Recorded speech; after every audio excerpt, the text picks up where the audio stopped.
Share market में invest करना exciting और रिवॉर्डिंग जर्नी हो सकती है, लेकिन बिगिनर्स के लिए काफी कंफ्यूजिंग भी हो सकती है। इस वीडियो में हम शेयर मार्केट के बेसिक कॉन्सेप्ट्स और बिगिनर्स के लिए इंपॉर्टेंट टिप्स को कवर करेंगे। अगर आप शेयर मार्केट में नए हैं तो ये वीडियो आपके लिए है। हम शेयर मार्केट के फंडामेंटल कॉन्सेप्ट्स और बिगिनर्स के लिए कुछ इंपॉर्टेंट एडवाइस को डिस्कस करें। शेयर मार्केट में सक्सेस के लिए दो चीज बहुत जरूरी है, एक है एडुकेशन, दूसरी है प्लानिंग। इस वीडियो में हम बिगिनर्स के लिए कुछ इंपॉर्टेंट टिप्स और स्ट्रेटेजी को शेयर करेंगे। तो आइए दोस्तों, हम देखते हैं आखिर डिस्कस क्या करने वाले हैं। बिगिनर्स के मन में सबसे पहले क्वेश्चन आता है, आखिर भैया ये शेयर मार्केट है क्या? शेयर मार्केट की बेसिक अंडरस्टैंडिंग और ये काम कैसे करती है।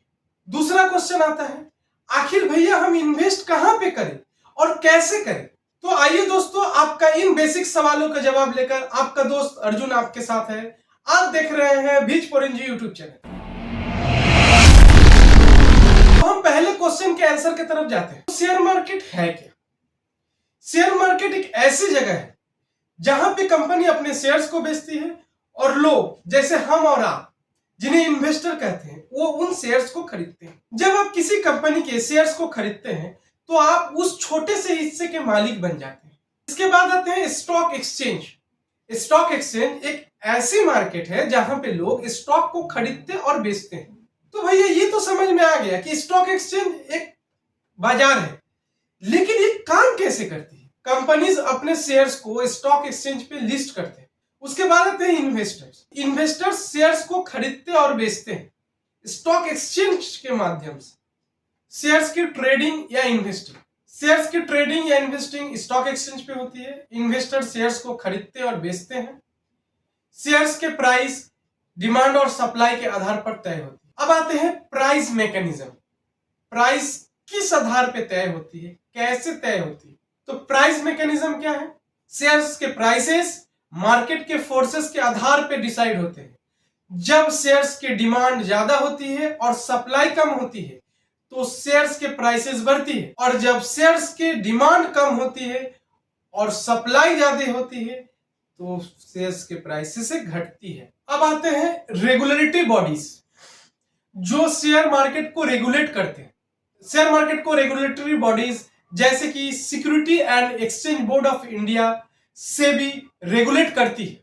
सेबी इंश्योर करती है कि शेयर मार्केट में ट्रांसपेरेंसी और फेयरनेस बनी रहे। अब आते हैं शेयर मार्केट में इन्वेस्ट करने के फायदे। कैपिटल एप्रिसिएशन, यदि शेयर्स का वैल्यू बढ़ता है तो इन्वेस्टर का कैपिटल एप्रिसिएशन होता है, यानी कि शेयर्स का वैल्यू बढ़ने से आपका कैपिटल जो इन्वेस्ट किए हुए उसका वैल्यू भी बढ़ेगा।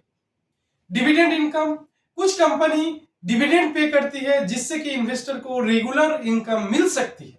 लिक्विडिटी मिलती है, शेयर्स को इजीली बाय और सेल किया जा सके जिससे कि इन्वेस्टर को लिक्विडिटी मिलती है।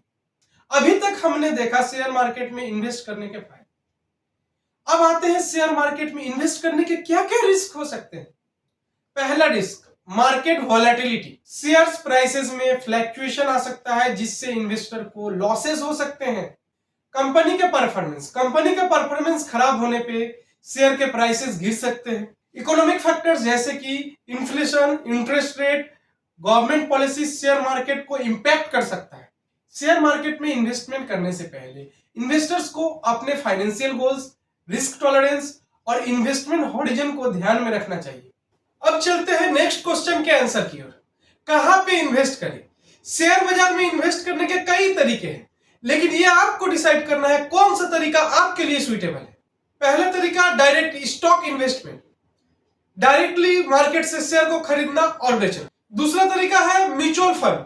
म्यूचुअल फंड में इन्वेस्ट करना जो प्रोफेशनल फंड मैनेजरों के द्वारा मैनेज किया जाता है। तीसरा तरीका है एक्सचेंज ट्रेडेड फंड, यानी कि ईटीएफ्स। ईटीएफ्स भी शेयर की तरह ही मार्केट में ट्रेड होते हैं। और चौथा तरीका आते हैं इंडेक्स फंड। इंडेक्स फंड में इन्वेस्ट करना जो कि पर्टिकुलर इंडेक्स को ट्रैक करता है। अगले वीडियो में इन सारे इन्वेस्ट करने के तरीकों को डिटेल्स में समझेंगे। यदि ये वीडियो आपको इंफॉर्मेटिव लगे तो अपने दोस्तों और फैमिली मेंबर से शेयर करना ना भूलें, और ऐसी इंफॉर्मेटिव वीडियो का नोटिफिकेशन पाने के लिए चैनल को सब्सक्राइब करना ना भूलें। जय हिंद दोस्तों।